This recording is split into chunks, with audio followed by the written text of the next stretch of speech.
Welcome to the Path to Purpose interview show, where we share our unique and universal stories about finding and fulfilling our purpose. My name is Katja, and I'm your host, story coach, and a mentor for purpose-driven entrepreneurs. My intention for this show is to inspire you on your path to purpose. Today, I have the pleasure to interview my friend, Dr. Pamela Moss, who is the author of the #1 international bestseller, The Soul Guide to a Magical Life, and host of the blockbuster show. For over a decade, she has used her proven soul alignment system to help transformational leaders up-level their mindset and dramatically grow their leadership, income, and impact. Pamela is on a mission to get transformational leaders on purpose so we can together create the beautiful world our hearts know it's possible. So let's find more about her path, and I will also ask her best tips on soul alignment. So let's get started here. Welcome, Pamela. It is so lovely to have you here. I am so delighted to be here with you. It's really an honor and a joy. So could you please tell a little bit more about yourself and also share where you are located so we can put you on the map? Well, I'm in upstate New York, and in fact, the woods behind me looks a lot like the woods outside my window, except it's grayer outside the window because it's midwinter in upstate New York. Yeah, so that's where I am. And you know, uh, I'm wondering, I want to sort of just dive into sharing some stories, like real life experiences of what it's like for me, anyway, to find my path to purpose and follow it, Please. and how to know when I'm in alignment and when I'm way off alignment. So that may be relevant for your listeners. So I started out as an accidental entrepreneur. I never thought of going into business or anything like that. And the way that it happened is I was in New York City for a personal growth program. And on my day off, I just felt very drawn to go to the Metropolitan Museum of Art, where they had an exhibit of Byzantine icons. Icons are like paintings of saints with gold leaf on them. I didn't know why I was drawn to go there. First of all, I was an atheist, and if I was any religion at all, I would have said I was Jewish, so I had no idea why I needed to go see these icons, but I really needed to go see these icons. And when I got there, I saw, like in the personal growth workshop been in, it was all about who you can be as possibility. Like, your ordinary view of who you are, and then who are you capable of being? Who are you capable of being as a possibility? And I looked at these icons, I started to realize, like, maybe these saints, each one was showing a different possibility. Like, this one's all about charity, and this one's all about compassion, and this one's mercy. And I started to think, what if saints are just people who are full time, what we normally experience just as a flashing, momentary thing? Like maybe they dedicate themselves fully to being a certain possibility. And I started to think about, like, maybe everybody could, be a saint in that way. You could be the possibility of mercy or the possibility of faith or whatever it is. And then I came in front of a painting of a Madonna and Child, and I'd been getting more and more moved just feeling how powerful these paintings were. I looked at the Madonna and Child, and they were just beaming love at me, like divine love, like pure, powerful, unconditional love. And it was actually painful. I could feel it in my heart, and my heart wasn't ready to receive it. So I was like, ow, ow. And then I just started to get tears. I was like, oh my God, I can't cry in the Met. What will people think of me? So I'm like putting my hands over my eyes, like, oh my God, oh my God. And while I'm doing this and just feeling this intense love pouring into me, I heard a voice in my head which said, wouldn't it be amazing to paint portraits of ordinary people that show the divine in them? And I'm like, oh my God, that would be amazing. But wait a minute, I'm not an artist, and I can't say the divine. People will think I'm really weird. So this is, I think, often an experience. If you have a revelation or some kind of an awakening experience, that we get all excited, like, yes, that'd be amazing, but then we immediately want to shut it down, like, oh, I can't do that. Who do you think you are to even dream of doing that? But I was so inspired and lit up by this workshop I'd been at and by this vision that I went home. I turned a corner of my bedroom into an art studio. And I asked one of the people who had been in the program with me if I could paint her portraits. I was so excited about this. And she said, "I'd love you to do that, but I don't know how much I could pay you." I said, "Pay me?" I never thought of getting paid for it. Anyway, long story short, it turns out that I'm actually quite a gifted portrait painter, and I taught myself how to do portraits just exactly in the way that Byzantine icons and Renaissance altarpieces were made, with the egg tempera paints and the gold leaf and all the things. And it turned out that these portraits, what I would do is I'd interview people first about what lights them up in life, what are the gifts of their shadow, and what's it all for, which is their purpose. And amazing things would come out of their mouths. And I would then go through with the conversation. We'd pull out the power words, the most powerful words that were like the essence of who they are. And then I'd paint the portrait in scenes from their life and their dreams that represented those power words. And it turned out that these portraits, I didn't realize this, were really powerful reminders of who you truly are, of the divine in you, of all you're capable of your purpose. And people had powerful experiences, just like just looking at it every day would have them grow into the person that they knew they could become. That's what a lot of them talked about, it being like a magic mirror. Looking at it would reflect back their true self. Anyway, so these I did that. I had a business called Inner Vision Portraits where I was painting these portraits, but and I showed them in the art trail in my town, and people came and looked at them and heard their stories, and they started asking me to coach them. I didn't even know what coaching was. I don't even know why they were asking me exactly. I was just like, okay, I'll coach you. What do you want to pay me? Yeah, your willingness gives you the ability to do. So that's something my spiritual Exactly. teacher says. Absolutely. And then I started realizing like what it would be really great if I could create a workshop where I could teach people how to make their own image, because it's kind of expensive and took a long time for me to paint the portraits. So, and I tried to teach people to draw, big mistake. People get all weird about self-expression. So I just realized, oh, we could use collage. We could just rip images out. And I started teaching these workshops. I did a lot of them where I basically walk people through the same process of what lights you up, what are the gifts of your shadow, what's it all for. I'd ask the questions. They do this, what I later called deep visioning. And then I'd have them go through it and find the essence words. And then I'd have them look for images that reminded them of the essence words. And I'd actually have them go really quickly so their subconscious mind would pick the pictures. So they're really resonant and powerful pictures. And I didn't know these things we were creating were called vision boards until a lot later. But they're very different than most vision boards. They weren't pictures of things you think you want. They were pictures of who you need to be to have what you want. That's what they really are. So they're really representing the soul, the fullness of who you need to be on your purposeful path to create and have what you want. Powerful visual reminders of that. And like, I don't know how much do I have time to tell a story about that, or should I have so much I wanted to share, but maybe that's enough. I love hearing your stories. So please do share another Okay, story so with so us. just so so I didn't realize what these were magical tools for a while, and about a year after I led the first one, I led my town. I just kept leading the workshops until like everybody I knew had taken this workshop. It was like hundreds and hundreds of people had done the workshops. They sort of spread by word of mouth. And about a year after I led the first workshop, I remembered one of the people who was in the very first workshop. Her name was Mary, and she'd come to the workshop having just left her husband of many years. And she and her four kids didn't even have a place to live. She was looking for a place to live. She wanted to go back to college. She didn't have any money to do that. The business she'd had with her husband, they ran a bakery, she could no longer do because she left him. And she was also in bad shape physically, overweight and really stressed. She had bad knees, so she was in a really difficult place when she came to the workshop. And she created this really lovely vision board. We didn't call them that then because I didn't know about that. And it was all about adventure, like what would it like to live adventure. It was images of adventure.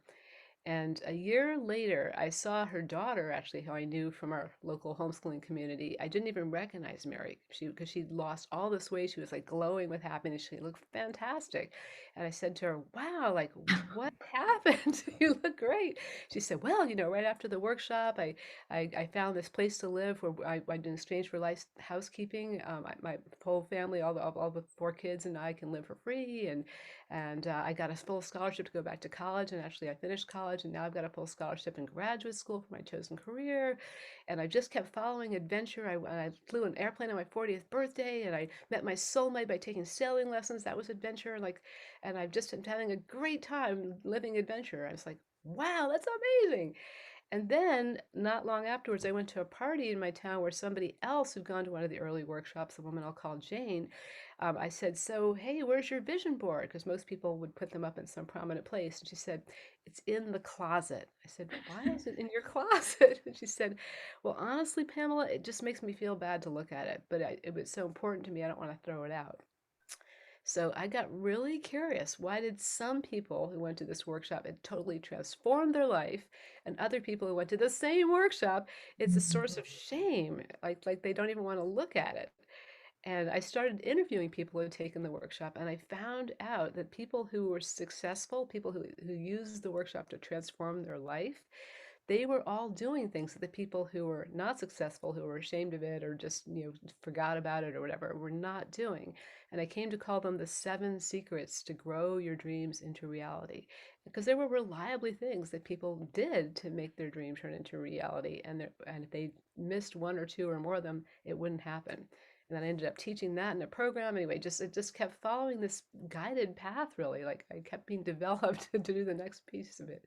I don't know if that's been your experience too, but a path opened up, a luminous path opened up as I said yes, and I kept saying yes, and I kept moving forward.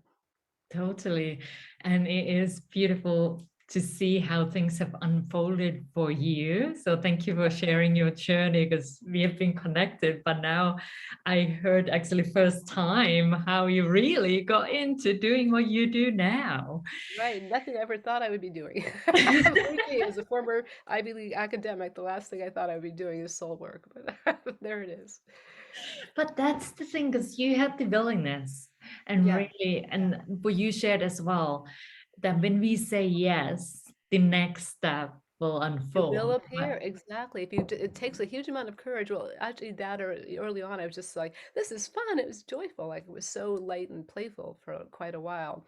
But then it started getting darker because it Mm. started becoming more and more important that I make money doing it. My husband was really pressuring me, and I ended up going into a dark night of the soul. And a dark night of the soul, for those of your listeners who aren't familiar, is basically where you feel like a collapse of everything in your life, like everything, what once seems you no longer even think you can go on. It feels like a Mm. really dark, hard place to be in.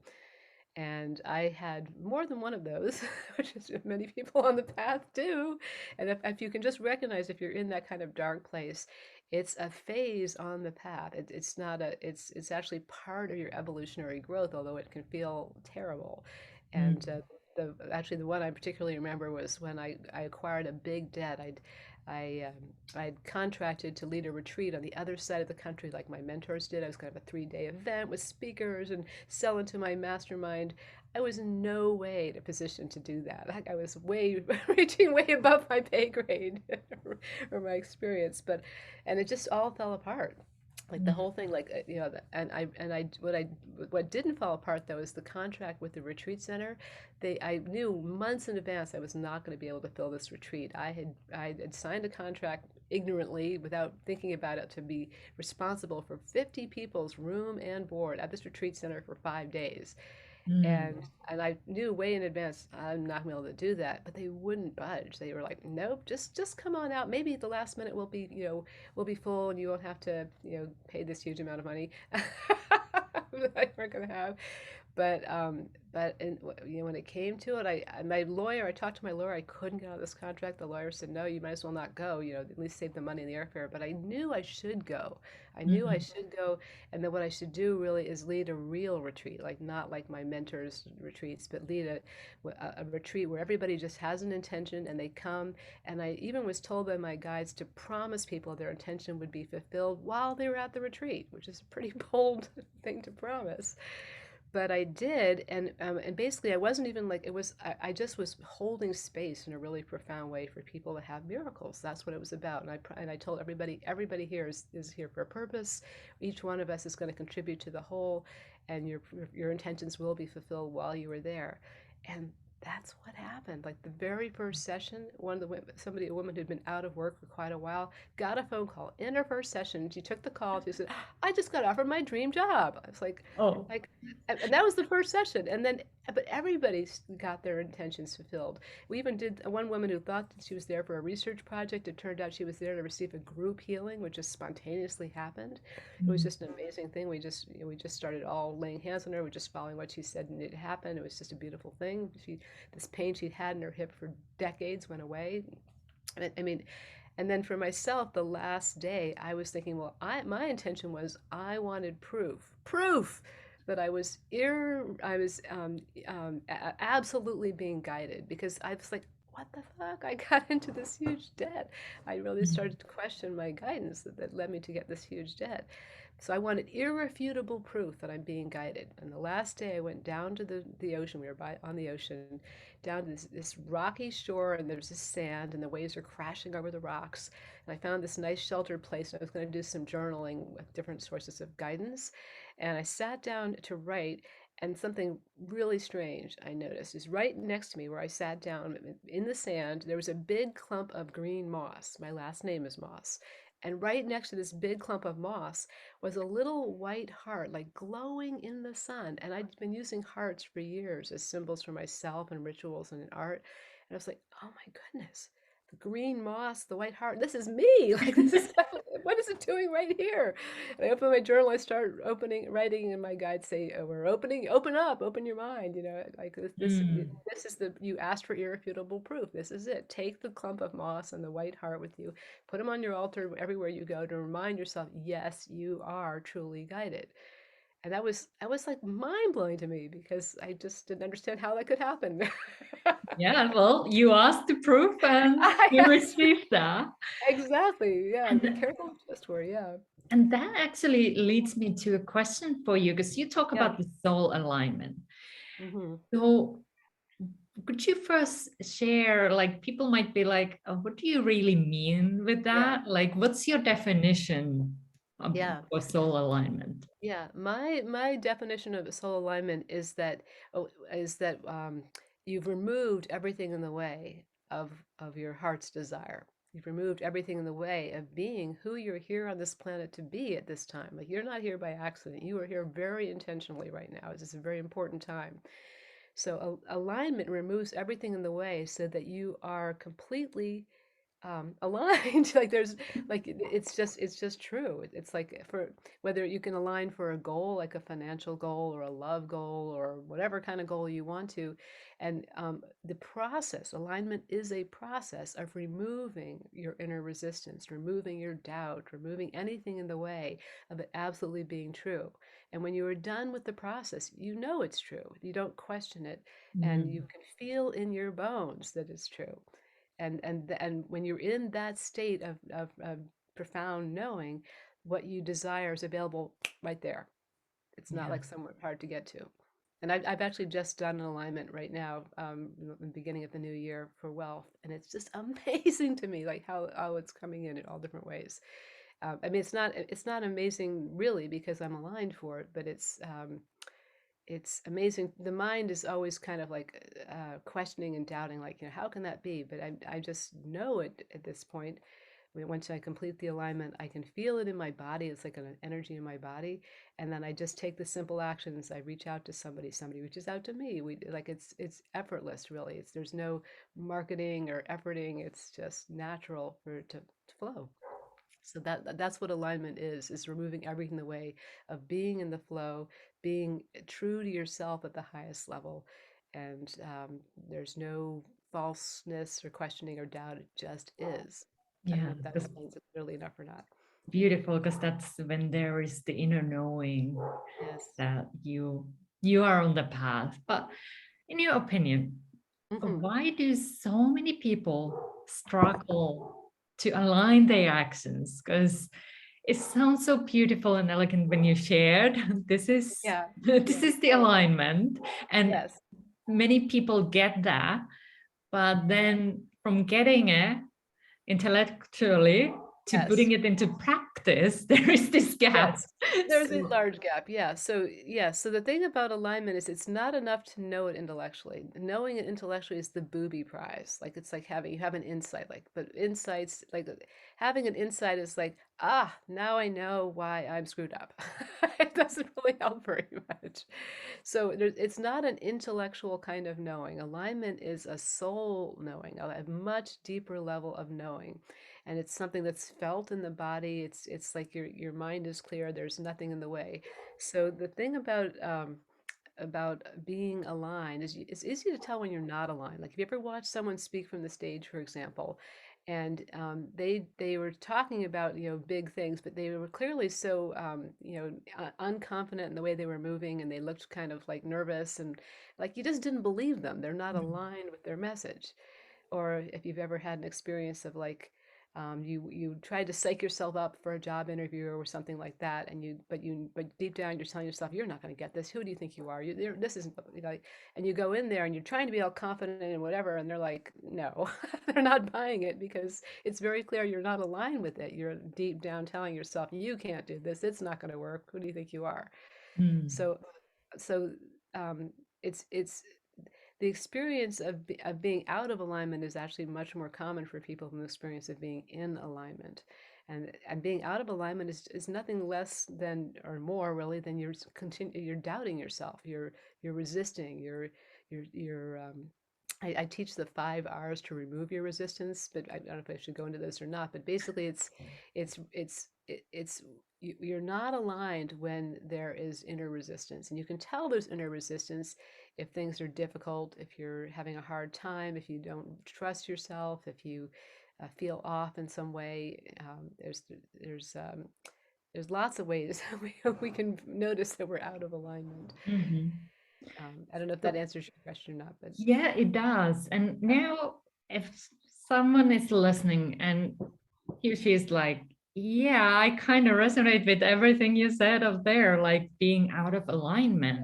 yeah, So, if they have now inspiration to start aligning their actions and hmm, finding that soul alignment, and yeah, of course, my first recommendation is contact Pamela because she has this expertise. But if they want to get started on their own, what could yeah. be the first step that they could do to start finding more that alignment? Yeah, so the first step is really to actually allow yourself to create a goal for whatever it is you want, whether it's a financial goal or a love goal or a health goal or whatever kind of goal it is.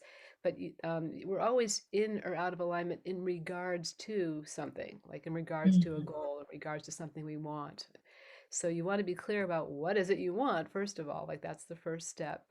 And then as far as feeling out of alignment, I have actually a tool, which is a free tool, which I want to offer to your audience because I think it'll be so helpful for you.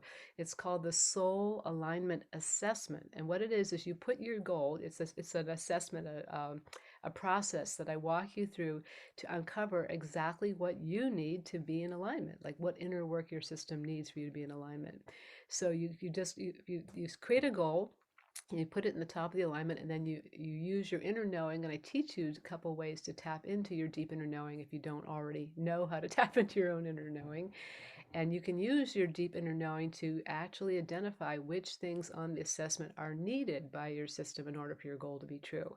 So that it's a remarkable tool to see exactly what you need to do to transform everything in your way of your goal being true. In other words, to get aligned.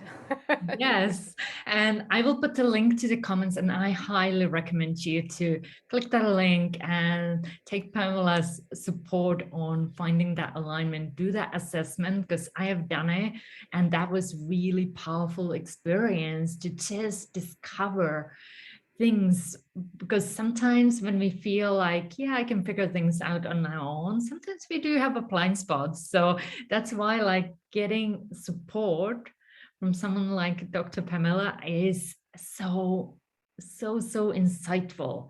And within that time, and you can find so much about you, and then finding tools how you can find that soul alignment. Absolutely. And I have other gifts. I have an inner wisdom treasure chest I will happily share with you also, which is some of the tools you need to be aligned, actually the how as well as the what you need to change. Mm, And and I'm also leading a prosperity mindset retreat, which is coming up shortly. And that's really another way to get aligned is to actually do the inner work on your mindset to come alignment. You could also say is congruence, where you're just like it basically instead of being scattered, you're just like totally like here we are. This is happening.